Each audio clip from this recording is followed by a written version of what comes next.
Hi everyone, unfortunately I'm not back at school. I've actually fractured a bone in my foot. I'm hoping to be back next week. In the meantime, we're going to continue on with essentially what is distance education, except that I'm the one at distance. I will be continuing with these mini lessons. Your relief teacher will be helping you to work through these, and you can email me if you have any questions about any of the work that we're doing in biology at the moment.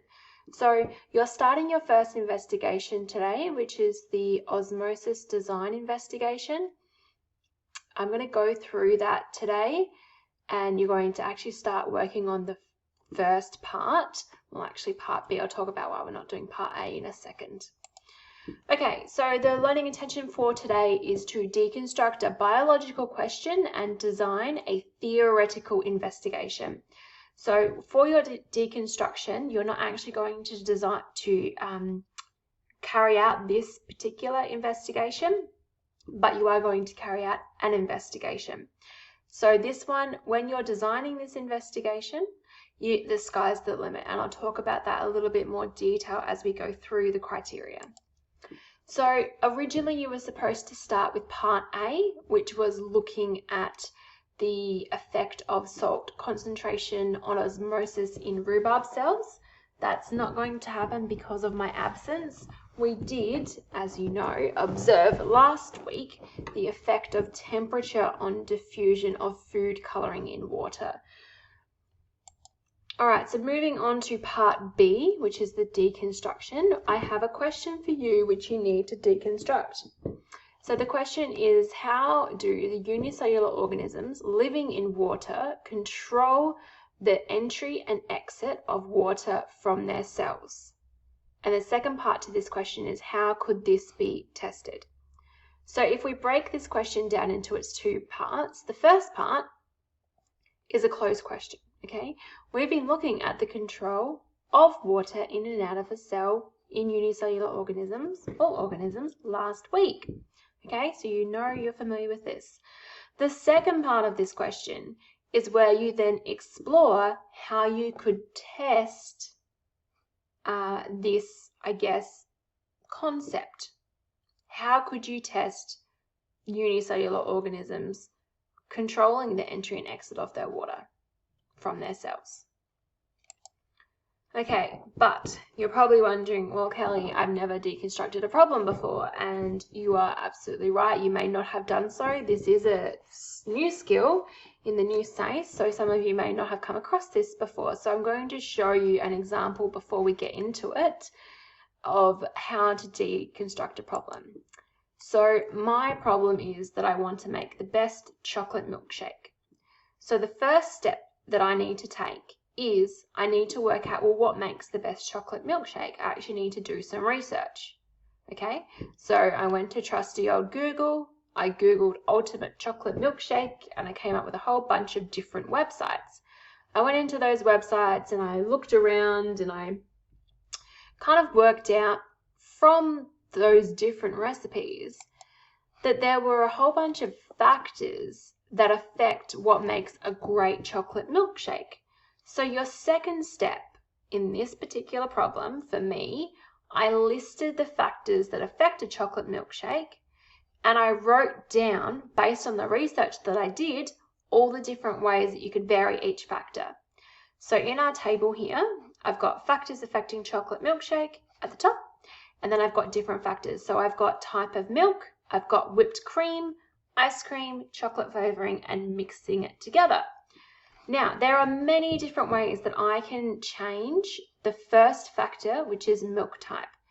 We can have a look at full cream milk versus light milk, almond milk, oat milk, soy milk, coconut milk. They're all going to affect the overall experience of the chocolate milkshake. If I then move on to whipped cream on top, this one is as simple as either yes or no, it has it in it. If we look at ice cream, either none, chocolate, or vanilla. From my research, those were the three different, I guess, varieties of ice cream. If we have a look at chocolate flavoring, it was either a powder flavoring, so like your chocolate, like hot chocolate mix, or it was syrup flavoring. And then the method in which you mix it all together, you could either stir it together, you could whisk it, or you could blend it. Okay, so there are a whole bunch of different factors that affect how a chocolate milkshake might turn out and whether it's any good or not. Now, obviously, to do this in a scientific way, we have to only change one factor at a time because that's our independent variable. So that's our next step. I have to pick one factor to investigate how it impacts the overall chocolate milkshake experience. So the factor that I've chosen is the chocolate flavoring. So I've decided that either it's going to be powder chocolate flavoring or it's going to be syrup chocolate flavoring. And I want to see how that's going to impact the final decision, which is my chocolate milkshake the best?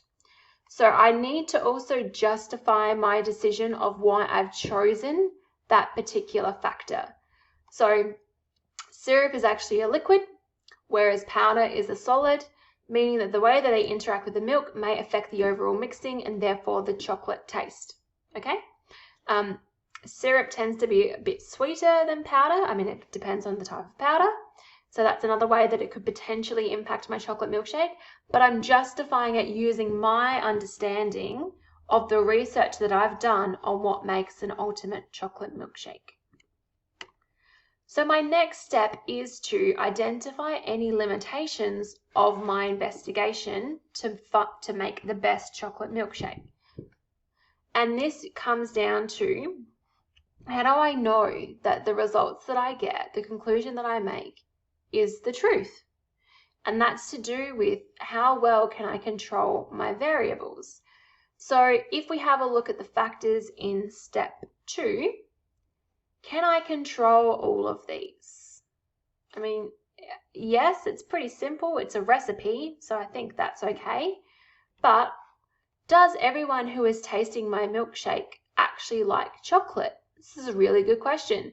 What if the people that I serve it up to prefer strawberry milkshakes? And some people do, maybe they like banana milkshakes. But I don't know if everyone that's testing it is actually going to like chocolate milkshakes, which means that my results could actually be skewed based on the personal preference. The next question is, do they even like milkshakes? Maybe they don't like milkshakes. Maybe they're a thick shake person. Maybe they just like soft drink. So again, that's going to impact my results. It might impact the results in that it might skew them. It might give false information. So whilst I should be selecting a variety of people, on the other hand, you could also argue that maybe I should be selecting people that do really like chocolate milkshakes so that I know that the opinion that they give about how amazing my chocolate milkshake is the truth. Now, obviously, this would look a little bit different in a biological investigation, but the key concept is the same. All right, so you now need to design your investigation. You need to come up with a hypothesis. So my hypothesis would be, if I use chocolate syrup flavoring, then my milkshake will taste better. Okay? The aim is to investigate the effect of chocolate flavoring on a chocolate milkshake. The purpose is to see which is the preferred method. Then I need to identify my independent, dependent, and controlled variables, which again, all my controlled variables, they're the ones that I didn't pick. So I'm going to, make sure that I only use full cream milk. That either I do have whipped cream on top or I don't. I only have one type of ice cream. And I use the same method in which to mix it. The only factor that I will be changing is the independent variable, which is the chocolate flavoring. Okay. I should be creating a material list and a method. So again, my recipe should be the same with identification of my independent variable, which is the one I'm changing, and my control variables, which should stay the same for each recipe. I should be making more than one milkshake. for each type, okay? Because we should be getting multiple trials, multiple data points, data sets, so that I know I can have a better idea of my conclusion as to whether chocolate flavoring really does make an impact on the overall taste of a chocolate milkshake. And then the last thing I would need to do is get my fellow classmates to taste test my milkshake, and I need to include that in the method and get them to rate it on a scale, which is my dependent variable. The last thing I need to do before I actually go and do this is I need to identify any safety or ethical issues that I might come across in my investigation on making the ultimate chocolate milkshake. So when I'm making my milkshake, if I'm cutting up chocolate or if I'm, opening a packet with a knife, that's a safety issue. So I need to come up with a plan on how I'm going to make sure that I'm using correct procedures to not cut my hand open. Because I'm dealing with milk, I could spill that milk on the floor, I could slip on that milk, that's a safety hazard. So I need to identify how am I going to prevent that and what do I do if it were to happen. Same with storing ingredients correctly. There are also some ethical issues with my chocolate milkshake. I can't force people to taste test my chocolate milkshake, okay? That's unethical, so I need to get their consent before I even think about giving them a chocolate milkshake. Also, I need to think about any allergies or intolerances. A lot of people are lactose intolerant or they're allergic to milk or, God forbid, chocolate. That would be tragic. But I need to make sure that the people that are going to taste test my chocolate milkshake aren't going to get sick from it.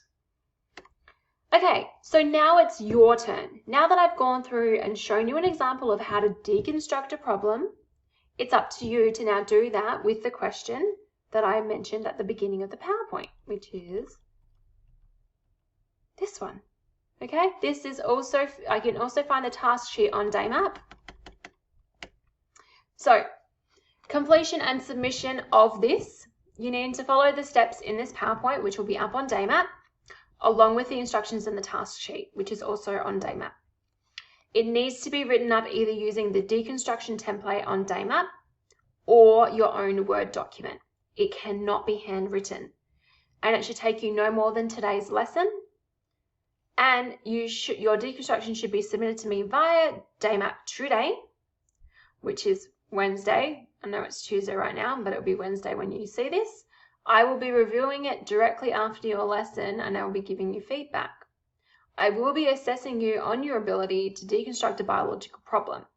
Okay, so this does go towards your grade, so you need to take it seriously. All right, if you have any questions about this, you can email me using your Learn link, or you can email me via DayMap. I will make sure that I'm available. I just can't physically get around at the moment, which is why I'm at home. But my brain is perfectly capable and working. To just quickly talk about the template, this is the Deconstructing a Biological Problem template. You can use this or you can just submit your own, it's up to you.